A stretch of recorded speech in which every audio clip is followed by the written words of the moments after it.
Let's see. Introduction. Hi, my name is Tracy Marshall, and I'm the statewide media coordinator. And welcome to our Pear Deck webinar series titled Hidden Gems. It's such a fantastic resource. I know you know that, and it's free for all Iowa educators.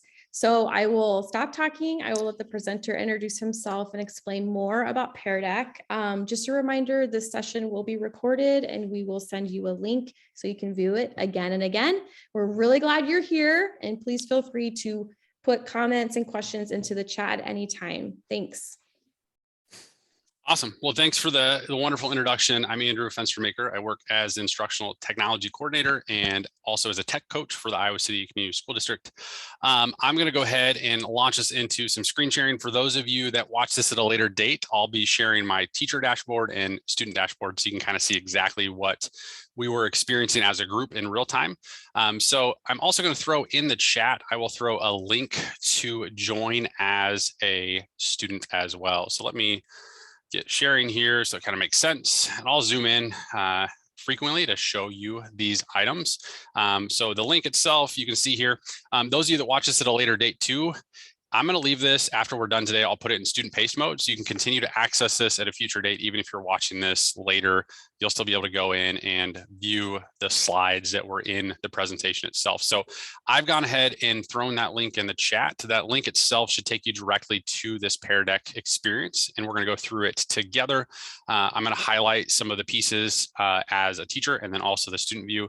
So what you're going to see on the screen here is the teacher view is going to be on the left, and then the student view is going to be on the right itself. So I'll go ahead and give a couple minutes here for our students to join, although you are the accelerated group, because I see I got 8 students already connected. So you have some fast fingers there, because normally with students, this is like the painstaking part of like, okay, who's my little friend that forgot to join already? I'm still waiting.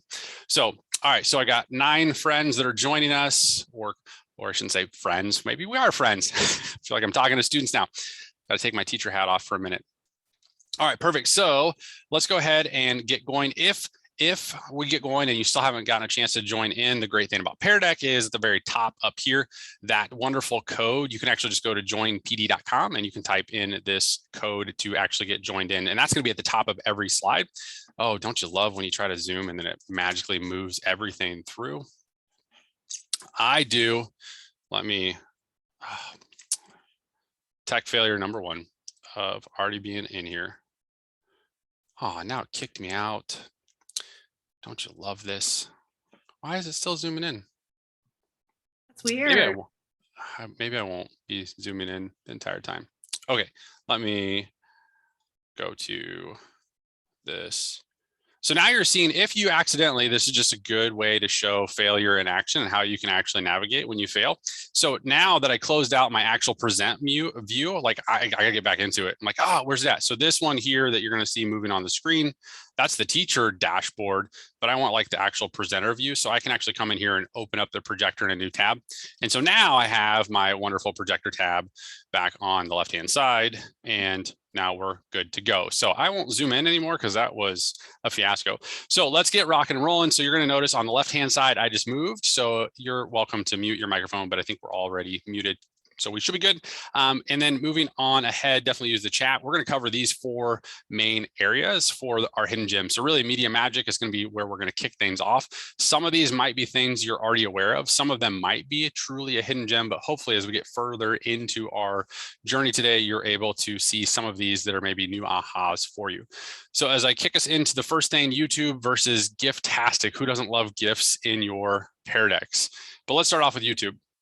So what you're going to notice on yours is if you've ever gone to Pear Deck and you've added in a website and you've gone to YouTube and grabbed the link that you would grab when you're just trying to share the video, and you would paste that in. As you can see on your screen, it's going to be highlighted in a red box. So that red box itself, one of the challenges with that red box is that that link, as you can see, there's a frowny face down below, which means I'm not going to see it as a viewer. So if I take you to the next screen, this is what you're going to see. So on mine, you're seeing on the right-hand side. If you're in this as well, you're also going to see that there's a frowny face, which means the kids would have to click the link down at the very bottom.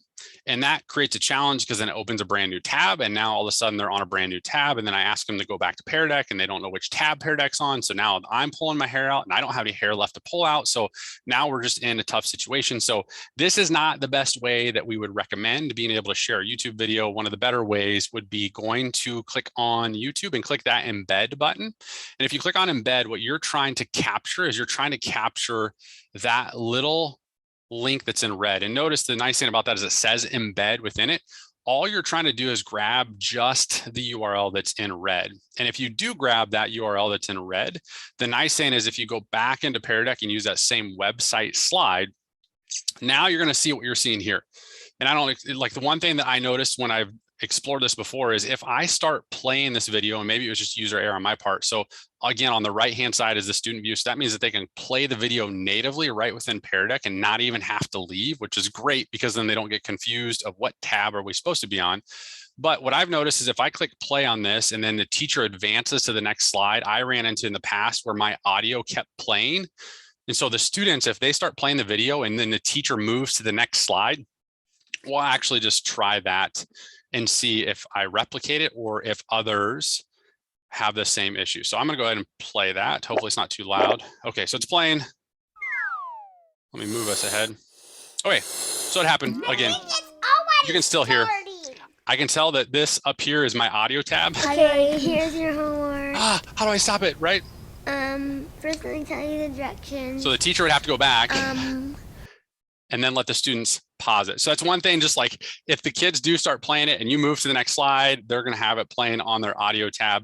They could certainly come up here and right click on the tab and choose to mute the site, which would stop that audio. But the problem with that is then if you have additional videos, it's probably gonna create an issue for them. So just be aware that if you do have them play the video in real time and you move to the next slide and the video is still playing, it's still gonna be playing for them, unfortunately. All right, so moving on to GIFs, right? If I insert a GIF into a Pear Deck session, this is normally what you're gonna see. It's just gonna say awesome, and there's supposed to be an animation here, but it's not working. That's because I need to have the Power Up add-on. Now, you're seeing the frowny face because I've linked to that actual Power Up extension if you wanna add that. And I know that this has been referenced in some of the previous webinars as well, but it is definitely a superpower to add to your Pear Deck slides. And so if I move to the next slide, now, this is because I restarted it, didn't I? So I failed. These normally are animated, but I ran into an issue because I exited out of my teacher view. I screwed everything up.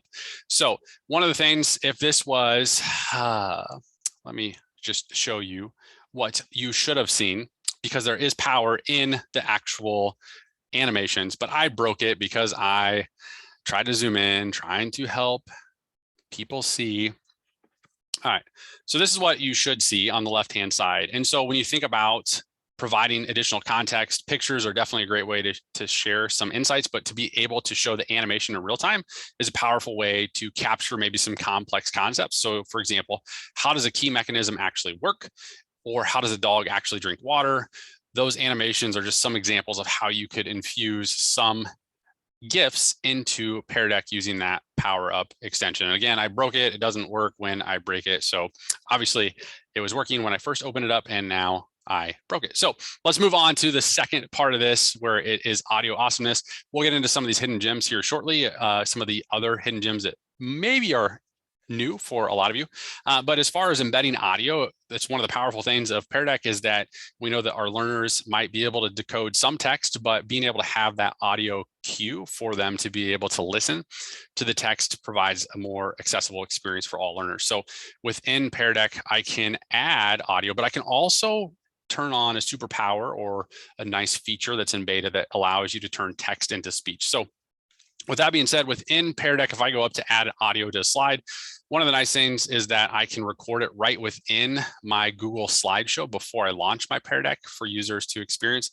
And then if I do move us to the next slide, what you'll notice is I do have text that's asking you to write an equation that represents the array that's displayed there on the screen. But at the lower right-hand side, you'll also see that you have a set of headphones, and that set of headphones, once clicked, will show you that you have an audio bar that once you click play, write to the equation that represents the array display. So basically all I did is I recorded myself reading that same sentence. Now, the one thing to keep in mind here is that it will not necessarily, as you heard, I've ran into the kind of cuts in and out at times. You can also, if you don't want to record natively within Google Slides, if you have some other platform that you would like to record, you can certainly record in an external location and then upload that audio recording. So if you have some audio files that you've recorded within, so for example, maybe I'm using Audacity, or maybe I am using like recordmp3.com as a site that I could use to record some audio clips as well. You can certainly upload those as well. The next piece here is being able to turn on Immersive Reader. Now, to do that, if you actually go into peardeck.com, you're going to see your little profile picture up at the top right. That profile picture, if you click on it, you're going to see that you have the option to click on My Account. So that red circle where it says My Account, if you click on that, you'll see that you have some additional features. And the feature that you're looking to toggle on is the one that's called Immersive Reader. And by toggling on Immersive Reader, as you can see at the very bottom of the screen here, you have that black box with the red arrow.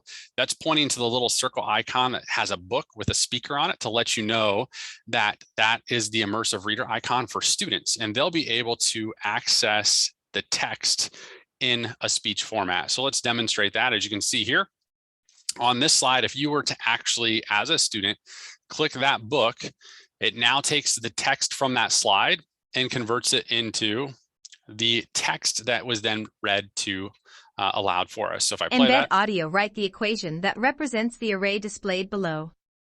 So now I've provided an additional scaffold. If I don't want to, if I don't have the time to record audio clips for all of these, it'll read the text on the page. Now notice it did read the words embed audio. And so reading the words embed audio, it's because it's text that it actually read those aloud. The one thing to keep in mind is if you add images, it will not read any of the captions that are in the image. So you just have to be mindful that if some students, for accessibility reasons, if you're trying to use the Immersive Reader, just be mindful that images will not be read aloud. It'll just be any of the text that you had added in your Google slideshow that will be read aloud. Okay, now into some of the maybe the bigger hidden gems that maybe some of us are aware of, some of us might not be aware of. So on here are 6 different things that we're going to tackle, and we're going to go rapid fire through all of these to show you how you can actually utilize each and every one of these within Pear Deck. So a lot of times, if you think about if every student is using Pear Deck in, let's say, every class period of the day for high school, junior high, if they're using Pear Deck over and over, they get sick of it. They get bored with it. So we're trying to find ways to make it a little bit more exciting, spice it up a little bit. And this is where some of these features would come into play for us. So one of the nice things is if I want to use Pear Deck, I can actually add Pear Deck right within my, if I want to use Flipgrid, not Pear Deck, I'm using Pear Deck, Andrew, come on. So if I want to use Flipgrid in Pear Deck, as you can see on the slide itself, I just added the cue that I want students to answer. On their side, they would click to join with Microsoft or Google. I'll go ahead and authenticate with my Google account here. And so now what's going to happen is on the right-hand side, you're going to see that I have the option to add a response, and I can choose to add a response. The prompt is still listed here, but I can also, within Flipgrid, you can add some additional cues. So you can see I've added a GIF in Flipgrid, but maybe it's a little video that I've added in Flipgrid. Maybe it's another link to some artifacts. But now, instead of just providing students with the option in Pear Deck to respond with text or with draggable or to draw a picture, now I've added that video response. And when you think about Flipgrid, not only can I add video, I can do mic only mode. So I can give students the opportunity to use their voices and share back their thinking. There's also the digital whiteboards within Flipgrid now, so I can give them the ability to annotate and explain in real time, all within Pear Deck using Flipgrid. If I want, Flipgrid now lets you do a screen record, so I can also have kids in Pear Deck with Flipgrid record a response with screen recording and actually record their desktop computer screen and capture their thinking at the same time. So this little integration levels up what Pear Deck can do by providing video response, by providing audio response, and then also giving them a whole creative suite of tools to actually visualize their thinking in a way that maybe was not possible before within Pear Deck.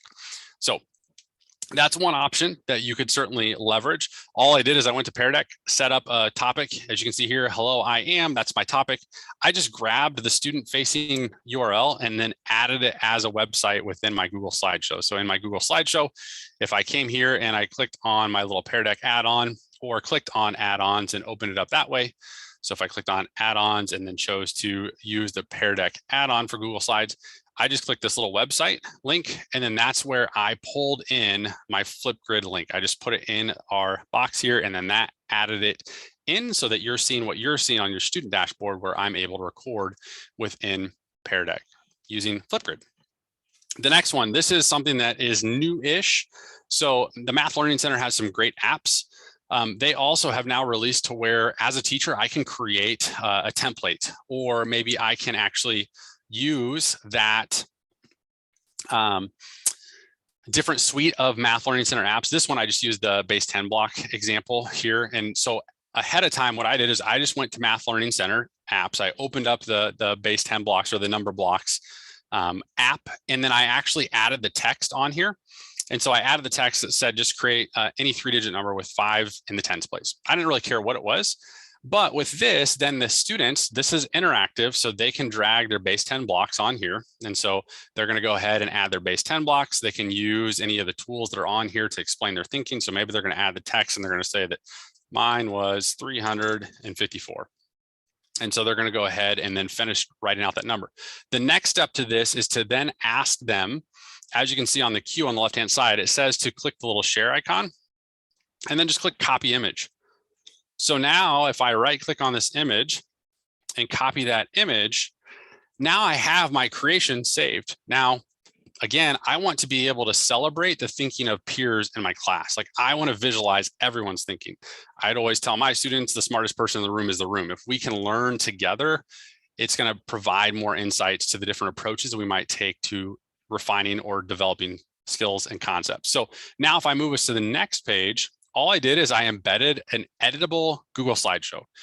So now what I'm asking kids to do is to go find a slide that's not being used. So if this one is not being used, I'm going to go ahead and type my name. So my name is going to be Andrew. I can zoom in on here and I go ahead and right click and choose to paste. Oh, it's going to ask me to just use the keyboard shortcut. I should zoom out so you can actually see. So here is my creation that I just made. So what I did is I kind of app smashed together the Math Learning Center, Google Slides, and Pear Deck. So now we're taking a very maybe what students see as like, oh, it's Pear Deck again. Now we're spicing it up a little bit to make it much more dynamic in regards to we're leveraging multiple modes of creativity and collaboration, and then providing them a mechanism in which they can visualize their thinking. And then as a teacher, I can see in real time whether kids get it or not, as well as the peers can see each other's. And then because it's a Google slideshow, I could have kids go in and leave comments on each other's. So maybe it's kids that are creating a problem where there's a mistake, and the kids have to then be partnered up and go find what was the mistake that so-and-so made. So they could see on mine, well, you said your number was 354, but I only see 3 longs, which means your number currently is only 30. So I think you need to add some more. So I could have kids come in here and choose to add comments to each other's creations within Pear Deck, which is also using Google Slides. It's embedded in there also from Math Learning Center. So I know that's a lot of mashing up of different tools, but just trying to highlight how powerful and robust these tools can be when we start thinking beyond just Pear Deck as just the only container that we can use. So if we move ahead, I know we're going pretty quick. Who doesn't love drawing? So I'm not an artiste. I would prefer to have something draw for me. And that's where auto draw comes into the equation. So here, for example, I can click to start drawing. And so I can give them a prompt on the left-hand side. I gave a bunch of visual cues so that they know what each tool does. And so what I'm asking them to do is create an object that you like to do in your free time. So I'm going to go ahead and attempt to draw a book. Let's see if it actually knows what my creation is.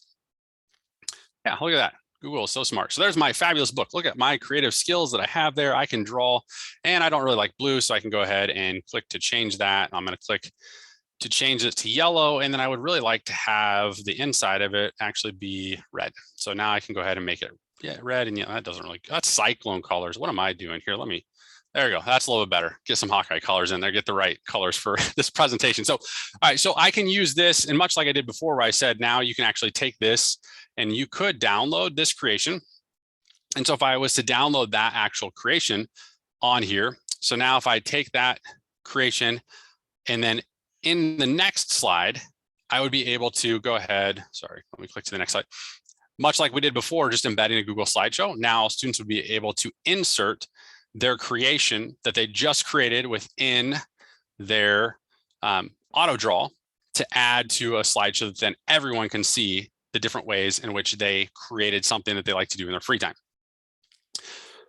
All right, so 10 minutes left, we're rocking and rolling. So Bookit seems like it's the new kid on the block, and lots of people seem to be super stoked about it.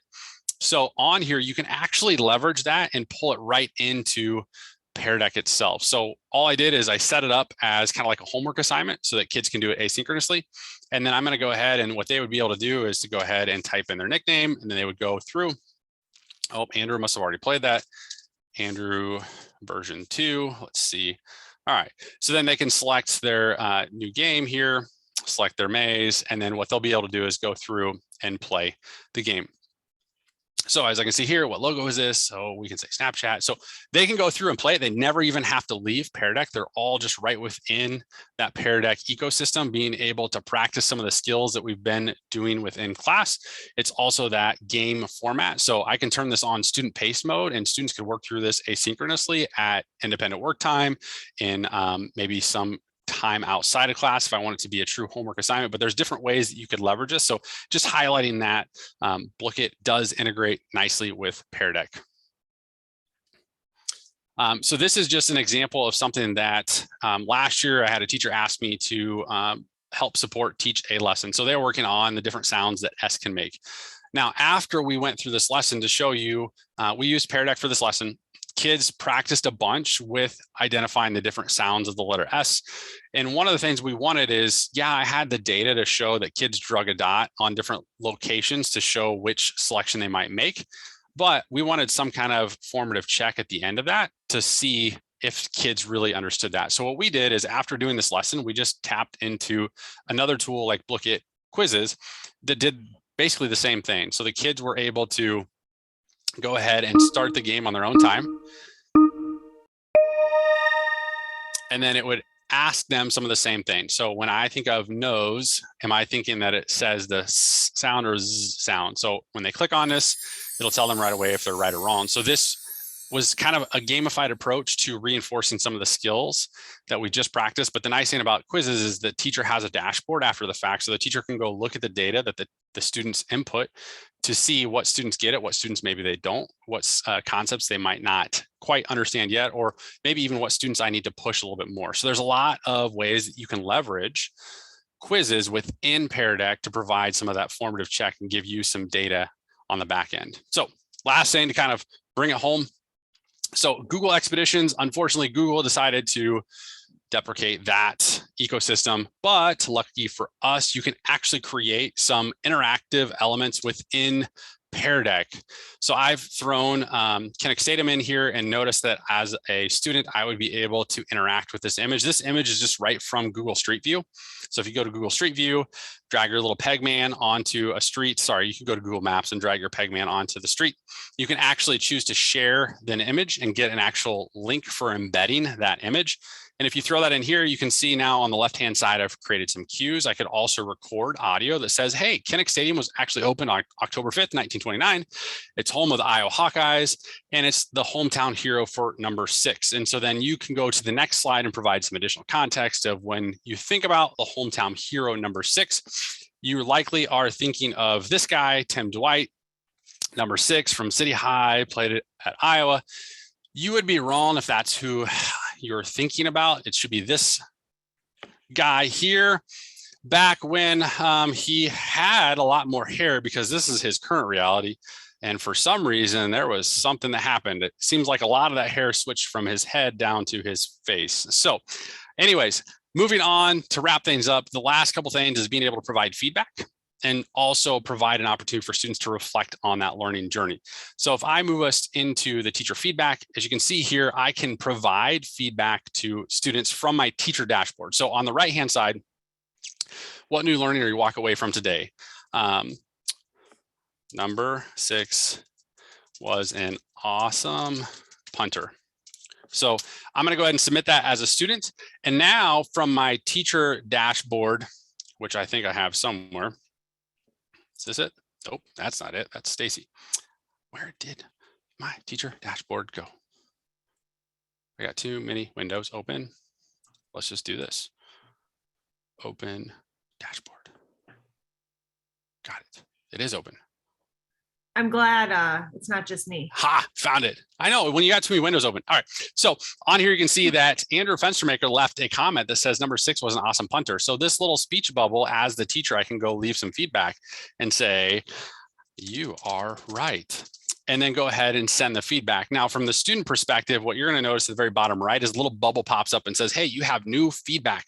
Check it out. And so if I click to have that option show that I have new feedback, it shows me what the teacher said. It says you are right. So I have that one-way communication. The teacher can provide feedback to students, but the student can just say mark as read. There's not a way yet for students to be able to reply back and provide some additional context and dialogue back and forth. So that's one of the pieces that's been there for a while. One of the newer features that they've recently kind of provided is reflect and review. So if I go to the last page here, reflect and review, there's a video there for you. But with that being said, oops, sorry, I don't need to go there yet. What I can do here is if I was to end this, but if I end it, then it's not going to be open for student pace mode. What's going to happen on this, I'll just explain it. The video is there. What you'll be able to do on this is with the reflect and review, it gives you a link. You share it with your students. Students are able to open it up and they're able to see every single slide and exactly how they answered. And it's different from takeaways. Takeaways are another thing. So if I was to go to peardeck.com, and if I was to go into my teacher account here, I can click on sessions and I can see any of my sessions. So for example, I have this one from iTech that I did. On here, I can click the 3 dots and I can also click to view the reflect and review. And what that's going to allow me to do is if I give students this link, they're able to access their own unique experience from Pear Deck. But if I click an open reflect and review from myself as a teacher, I can select a student, and then I'm able to go through and see exactly what they did. So Lynn Kleinmeyer's beautiful self-portrait. I'm sure she'll love me showing everyone her beautiful self-portrait. But the nice thing about this is I can go back and I can still leave feedback even after I've ended the session. So this session ended a couple weeks ago. So if I click to leave feedback, I can go ahead and say, this is a great drawing. And I can send that feedback. So even though this is ended, now Len just got feedback. She can go and view that feedback anytime after the session. So the nice thing about reflect and review is it gives an opportunity for us to review work during a prep period, after school, maybe at a later date, and then provide some additional feedback back to students. And they can also access that at a later date so that Pear Deck doesn't have to just be during the time window that you have interacting with Pear Deck, but it provides an opportunity to continue that dialogue with students well beyond the time that you've had with them during the Pear Deck session itself. So that's reflect and review. That was a fast session. Yes.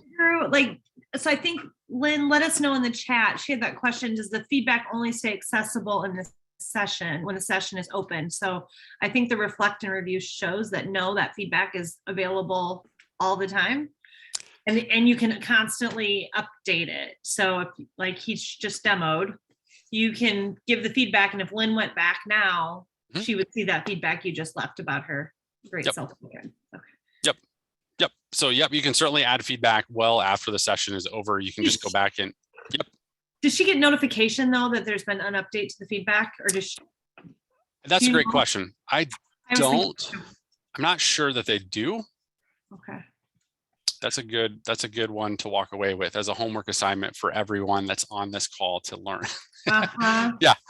I feel like it would make sense that they would get a notification, but I don't know. We'll follow up and ask Lynn if she got it. Yeah. And no, I mean, the best way is test it out, right? Yeah. So, well, we're at the end. I'm going to plug the last slide here and leave that up there. That's kind of duplicate. So let me make it larger so that it's not taking up the whole screen there for you. So I will turn it back over to Tracy.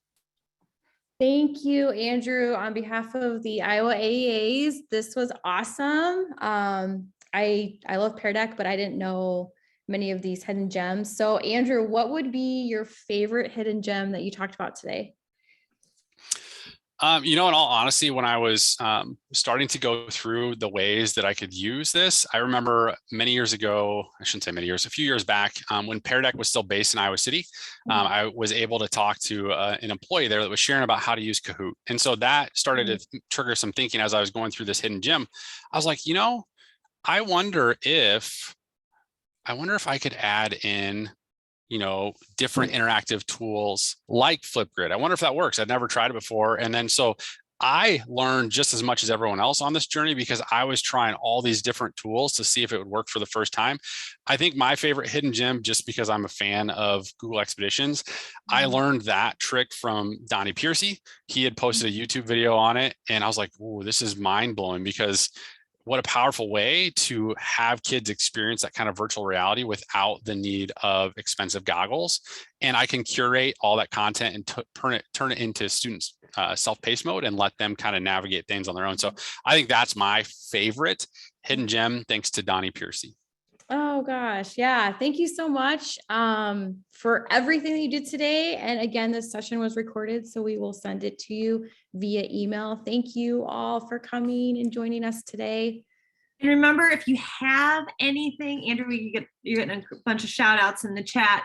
If you have questions about Pear Deck, feel free to contact your AEA and they would be more than happy to send somebody over or do a Zoom call or whatever to get you going, because all Iowa educators have the premium version access to that. So let's use it. Okay, stay warm, everybody. Thanks, Andrew. Yeah, you bet.